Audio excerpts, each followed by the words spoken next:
When your box is all finished and you've let it dry for at least a day, you're going to be cutting the lid off. Remember when I said that you put this top piece onto your clay and that's not the lid, because the lid actually needs some more substantial pieces here.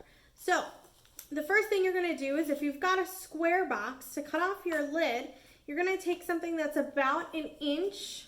If you want to make it bigger, you can, but just know that the box lid needs to be above the halfway point of the box. So the base of the box needs to be big enough to support the lid. So I find that a 1 inch ruler works really well. A quarter is 1 inch. So if you line up a quarter and then you just, you can use a piece of paper to take a strip all the way around, but you need a straight edge so that you can trace. So I'm going to line up my ruler with the top here. Use your needle tool, draw a line, and trace. Then you're going to start cutting your lid all the way around.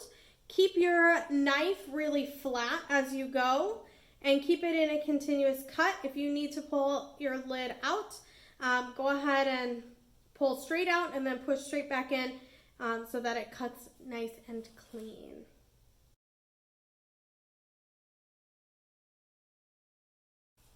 Once you have gotten all the way through, you can kind of feel it release a little bit.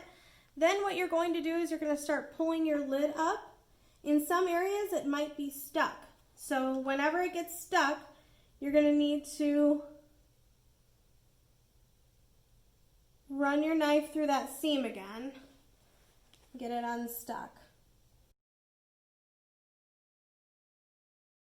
All right, so it's not the cleanest, and that's okay. I've got some cleaning up to do here.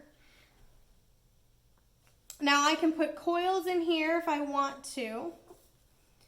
But what I'm going to do now is I'm just going to go with my finger, and I don't want to change this line too much because I want my box lid to fit no matter what. And I'm just going to go and smooth all of this out. If you are making a round or a curved box, how you're going to address the lid is going to be that you're going to want to cut a strip of paper that is about 1 inch wide, or whatever width you're looking for. And you're going to be wrapping that paper around your box. So think of this kind of like the ruler, except it's flexible.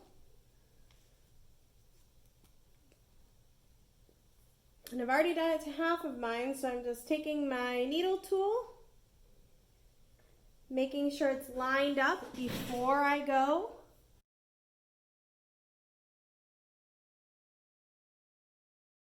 There we go. And then you're going to follow the same steps as your as the square box, in that you're going to use your clay knife. You're going to put it in straight here. And you're going to start cutting the lid off. Once your lid is cut off and then smoothed on the edges, and then your box is also smoothed on the edges, it's time to add your lid guide. Now what the lid guide does is it keeps your lid from sliding off all over your piece. So you want to keep your lid super safe. So it's going to be kind of this extra piece of clay here that sticks up.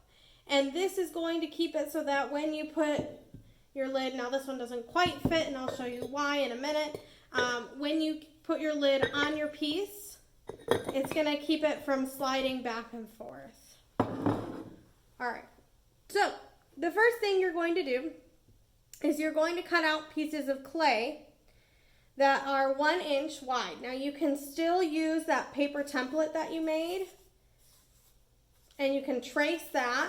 Remember, it's going to be a little smaller because it's fitting inside your lid, not on the outside, which is how you got your other pieces. So I'm going to, I measured on the inside here that it's about 5, on the inside is about 5 1/4. So I'm going to do that here, and I'm going to measure on here. So I can just trace my ruler. 5 1/4.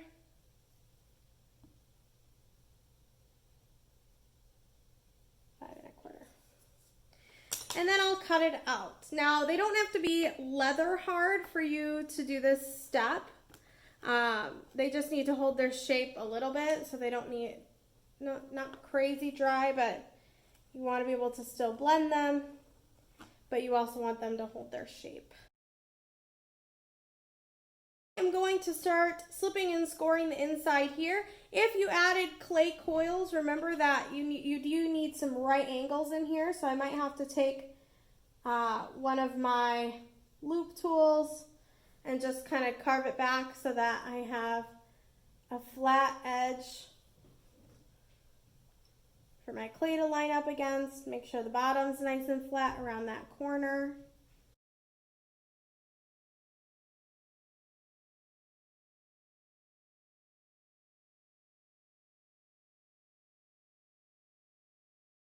All right, now it's time to score. So I need to not only score the sides that are going to touch. So in here, I need to score down below, a little bit here, and then all the way around.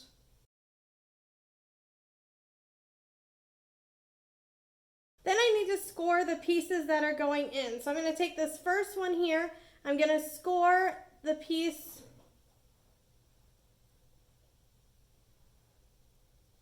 I'm going to pre-score the edges because I know that they're going to need to be scored and it's going to be hard for me to get in there. And then I'm going to score one whole side here.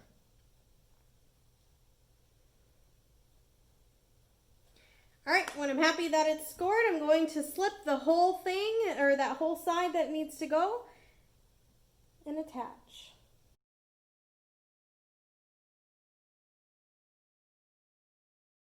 If I have a spot where it doesn't quite fit, I can always trim an edge off, just rescore it, and fit it in there.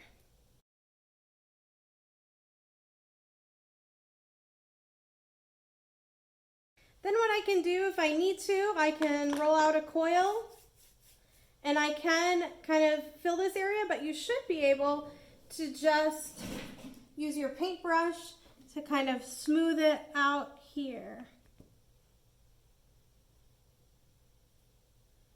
And that's what I would use, is your paintbrush. And then you'll smooth the inside seam. And then you're going to do this to all four sides until it's all connected.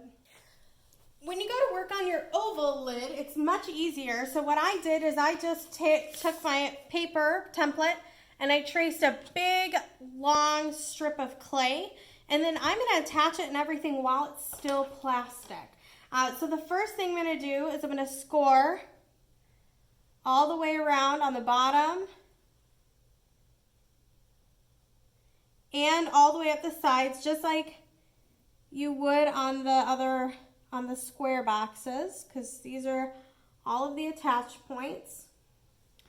And then what I'm going to do is I'm going to score the whole bottom of my big long strip of clay.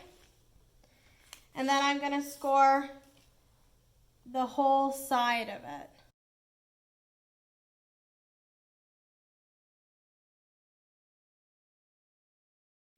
So I'm going to start at the middle here.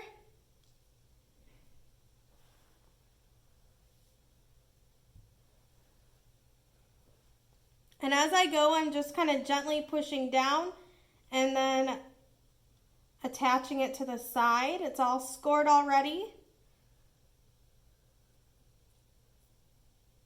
So I'm just pushing down and making sure it's attached to my sides here. This is why you want to do it while it's still plastic and wet, because you want to be able to really fit it to your sides here. And then when I get to the end, I'm going to have this big overlap. Just like whenever you have overlaps of coils or anything, you're going to overlap them, cut the them at an angle. Pull out the extra clay. And then slip and score them together here.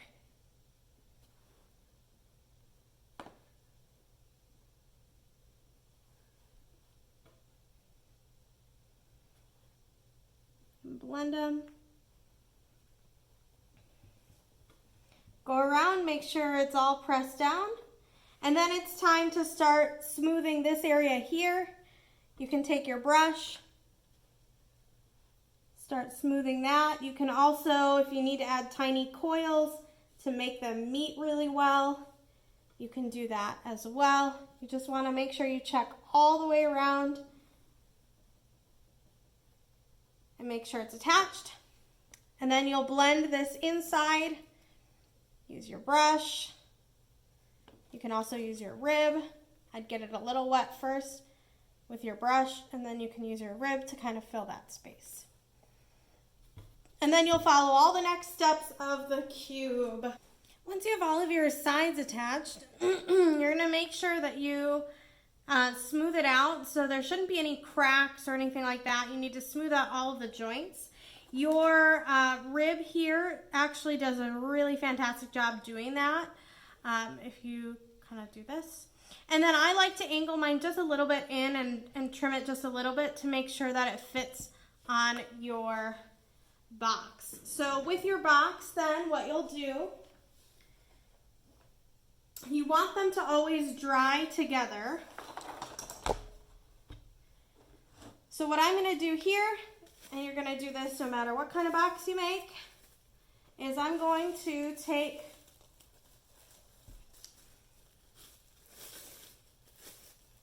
my saran wrap. You can do this with a plastic bag as well. And I'm just going to kind of cave it in a little bit here. And then once my lid dries a little bit more, I'm going to set it right on top. I want them to fit together, and I want them to dry together, so they need to, without sticking to each other, they need to kind of be fitted into their spot here. And then this is how I'm gonna work on it. So whenever I let it dry for a little bit and I'm working on Sgraffito or whatever, you're gonna leave this in here. You can trim it with some scissors if you want to. So I like to trim mine all the way up here so it doesn't get in the way when I'm doing things like Sgraffito. When you're ready to make your finial and attach it, the first thing you're going to do is make sure that whatever finial you add, you have a good amount of space at the bottom to slip and score it to the box. Now remember that you can take your box and you can attach your finial and then do some sculpting on it later. You're going to want to do this step when your box is leather hard so that you don't cave in the top. So I've got this sort of leaf sculpted thing here. I'm going to have it kind of mimic the leaves that are in here.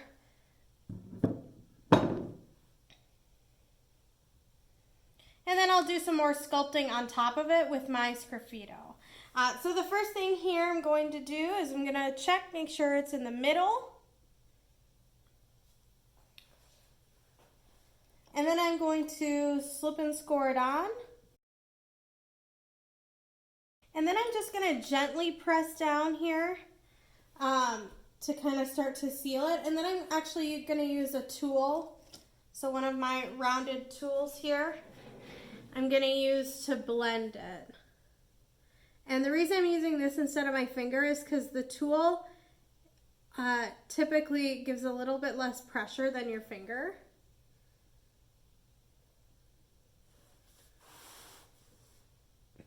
Now I can reinforce this separation if I don't want it to blend completely, but I do want to blend it completely first so that I know it's going to stay on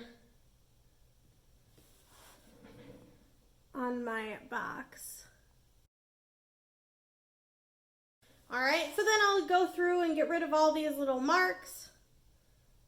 And then I might go and start to kind of sculpt out. I might do some cutting here to sort of create that separation of the petal. I don't want to make it too delicate, because the more delicate you make the top of your box, like your finial, the harder it's going to be to get it to stay. So I'm just ever so slightly doing some cuts in here, and then I'll round them out and keep working on the details there.